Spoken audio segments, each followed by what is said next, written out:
28-15 उसने नगर में ऐसे समय प्रवेश किया जबकि वहां के लोग बेखबर थे। उसने वहां 2 आदमियों को लड़ते पाया। यह उसके अपने गिरोह का था और यह उसके शत्रुओं में से था। जो उसके गिरोह में से था उसने उसके मुकाबले में जो उसके शत्रुओं में से था सहायता के लिए उसे पुकारा।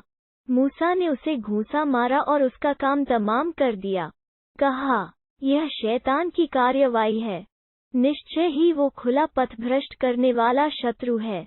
28-16 उसने कहा, ऐ मेरे रब, मैंने अपने आप पर जुल्म किया, अतः तू मुझे क्षमा कर दे। अतएव उसने उसे क्षमा कर दिया। निश्चय ही वही बड़ी क्षमाशील अत्यंत दयावान है। 28-17 उसने कहा, ऐ मेरे रब, जैसे तूने मुझ पर अनुकंपा दर्शाई है, अब मैं भी कभी अपराधियों का सहायक नहीं बनूंगा। 28-18 फिर दूसरे दिन वो नगर में डरता टोह लेता हुआ प्रविष्ट हुआ। इतने में अचानक क्या देखता है कि वही व्यक्ति जिसने कल उससे सहायता चाही थी उसे पुकार रहा है। मूसा ने उससे कहा, तू तो प्रत्यक्ष बहका हुआ व्यक्ति है। 28-19 फिर जब उसने वादा किया कि उस व्यक्ति को पकड़े जो उन लोगों का शत्रु था, तो वो बोल उठा, ए मूसा, क्या तू चाहता है कि मुझे मार डाले जिस प्रकार तूने कल एक व्यक्ति को मार डाला? धरती में बस तू निर्दय अत्याचारी बनकर रहना चाहता है और यह नहीं चाहता कि सुधार करने वाला हो। 28-20 इसके पश्चात एक आदमी नगर के परले सिरे से दौड़ता हुआ आया। उसने कहा, ए मूसा, सरदार तेरे विषय में परामर्श कर रहे हैं कि तुझे मार डालें, अतः तू निकल जा, मैं तेरा हितैषी हूँ। 28-21 फिर वो वहां से डरता और खतरा भांपता हुआ निकल खड़ा हुआ। उसने कहा, ऐ मेरे रब, मुझे जालिम लोगों से छुटकारा दे। 28-22 जब उसने मदयन का रुख किया तो कहा, आशा है, मेरा रब मुझे ठीक रास्ते पर डाल देगा। 28-23 और जब वो मदयन के पानी पर पहुंचा तो उसने उस पर पानी पिलाते लोगों को एक गिरोह पाया और उनसे हटकर एक और 2 स्त्रियों को पाया जो अपन जानवरों को रोक रही थीं। उसने कहा, तुम्हारा क्या मामला है? उन्होंने कहा, हम उस समय तक पानी नहीं पिला सकते जब तक ये चरवाहे अपने जानवर निकाल न ले जाएं, और हमारे बाप बहुत ही बूढ़े हैं।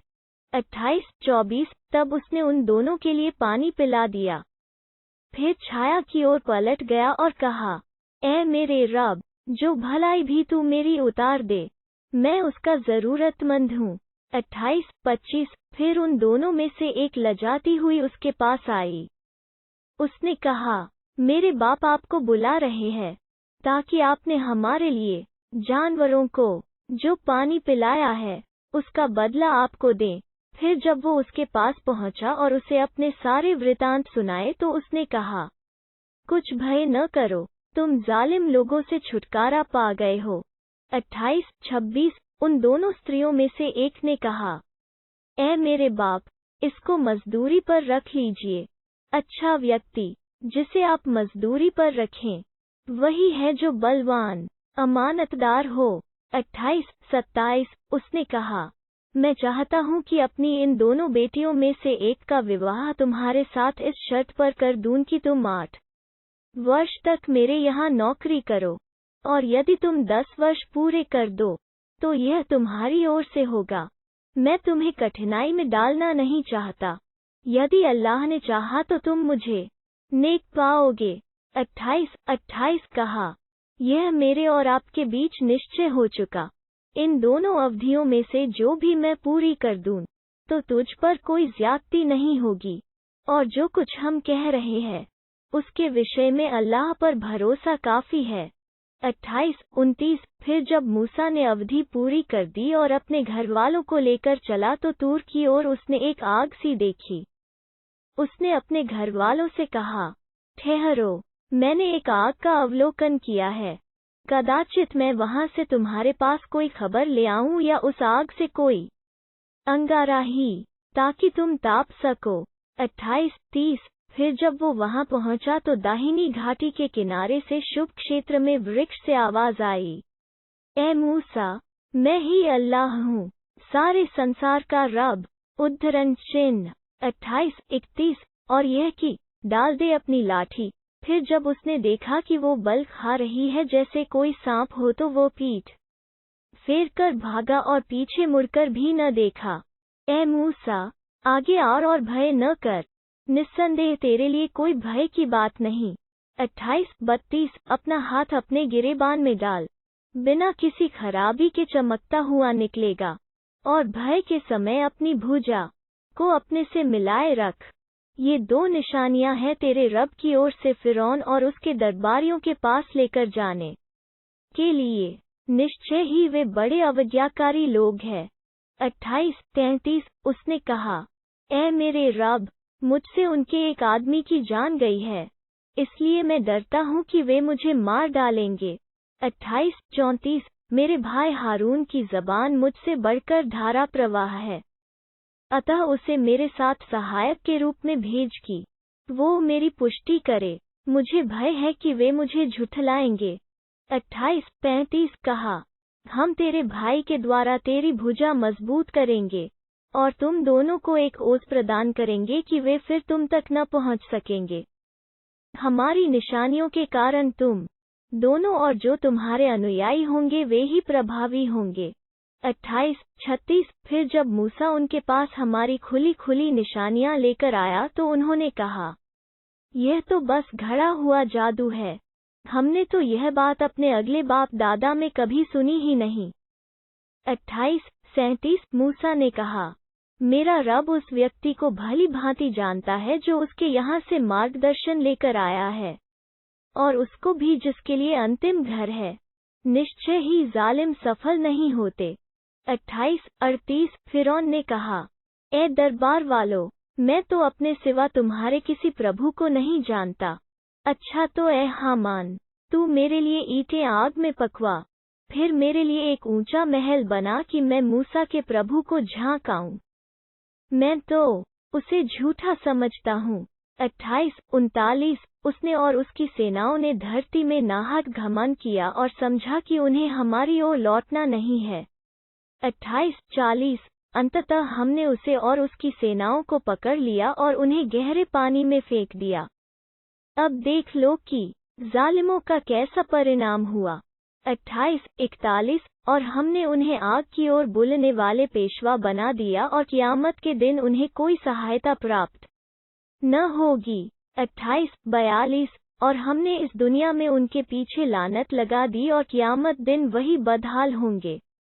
28-43। और अगली नस्लों को विनष्ट कर देने के पश्चात हमने मूसा को किताब प्रदान की, लोगों के लिए अंतर्दृष्टियों की सामग्री, मार्गदर्शन और दयालुता बनाकर, ताकि वे ध्यान दें। 28-44। तुम तो नगर के पश्चिमी किनारे पर नहीं थे जब हमने मूसा को बात की निर्णित सूचना दी थी, और न तुम गवाहों में से थे।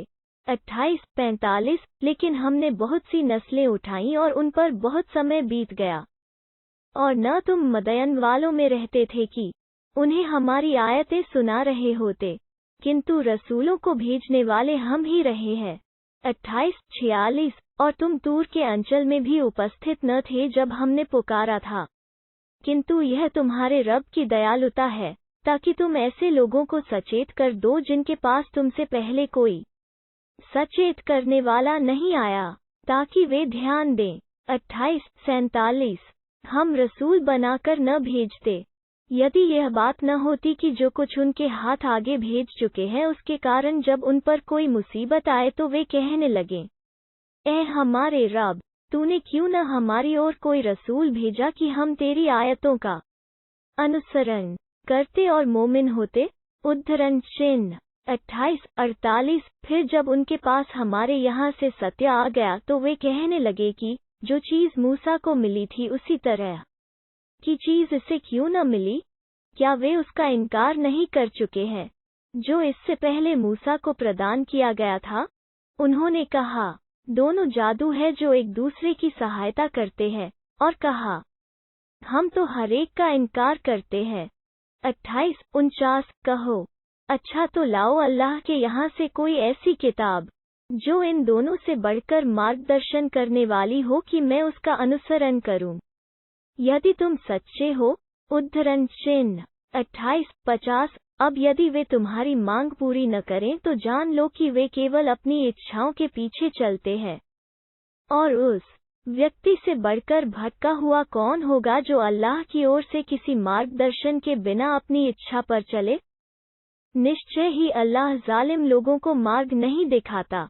28-51 और हम उनके लिए वाणी बराबर अवतरित करते रहे, शायद वे ध्यान दें। 28-52 जिन लोगों को हमने इससे पूर्व किताब दी थी वे इस पर ईमान लाते हैं। 28-53 और जब यह उनको पढ़कर सुनाया जाता है तो वे कहते हैं, हम इस पर ईमान लाए, निश्चय ही यह सत्य है हमारे रब की ओर से, हम तो इससे पहले ही से मुस्लिम आज्ञाकारी हैं। 28-54 ये वे लोग हैं जिन्हें उनका प्रतिदान दुगना दिया जाएगा, क्योंकि वे जमे रहे और भलाई के द्वारा बुराई को दूर करते हैं और जो कुछ रोज़ी हमने उन्हें दी है उसमें से खर्च करते हैं। 28-55 और जब वे व्यर्थ की बात सुनते हैं तो यह कहते हुए उससे किनारा खींच लेते हैं कि हमारे लिए हमारे कर्म है और तुम्हारे लिए तुम्हारे कर्म है, तुमको सलाम है, जाहिलों को हम नहीं चाहते। 28-56 तुम जिसे चाहो राह पर नहीं ला सकते, किंतु अल्लाह जिसे चाहता है राह दिखाता है, और वही राह पाने वालों को भली भांति जानता है। 28-57 वे कहते हैं, यदि हम तुम्हारे साथ इस मार्गदर्शन का अनुसरण करें तो अपने भूभाग से उचक लिए जाएंगे, क्या खतरों से सुरक्षित हरम में हमने ठिकाना नहीं दिया, जिसकी ओर हमारी ओर से रोजी के रूप में हर चीज की पैदावार खींची चली आती है, किंतु उनमें से अधिकतर जानते नहीं।